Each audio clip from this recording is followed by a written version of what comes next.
তখন প্রায় 2টো। আষাঢ়ের ঘন মেঘ আকাশ ঢেকে রেখেছে, চাঁদের আলো নেই বললেই চলে।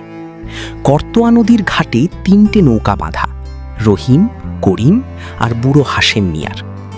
আজকে মাছ নাই রে ভাই। করিম বিরক্ত হয়ে জাল টেনে তুলল। 2 ঘন্টা হইল, একটা পুটিও নাই। রহিম হাল ধরে চুপচাপ বসেছিল। হঠাৎ সে থমকে গেল। ওইটা কি? নদীর মাঝ বরাবর জলের ঠিক উপরে একটা কালো ছায়া ধীরে ধীরে হেঁটে আসছে।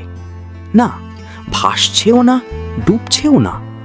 পায়ের নিচে জল, তবু ডোবে না। করিম হাত দিয়ে রহিমের বাহু চেপে ধরল। হাশেম ভাই দেখেন। বুড়ো হাশেম মিয়া লণ্ঠন তুলে ধরলেন। তারপর তার মুখ ফ্যাকাশে হয়ে গেল। ছায়ামূর্তিটা এগিয়ে আসছে, গায়ে ছেঁড়া লুঙ্গি, মাথার চুল জলে ভেজা, চোখ দুটো জলজল করছে হলুদ আলোয়। আর তার সাথে আসছে একটা গন্ধ, তীব্র কাঁচা মাছের গন্ধ, এত তীব্র যে বুকের ভেতর বমি উঠে আসে। তো বন্ধুরা, আমার গল্পটি যদি ভালো লাগে তাহলে লাইক, শেয়ার, কমেন্ট করো, সাথে বেল আইকনটা অন করে পাশে থাকো। ধন্যবাদ।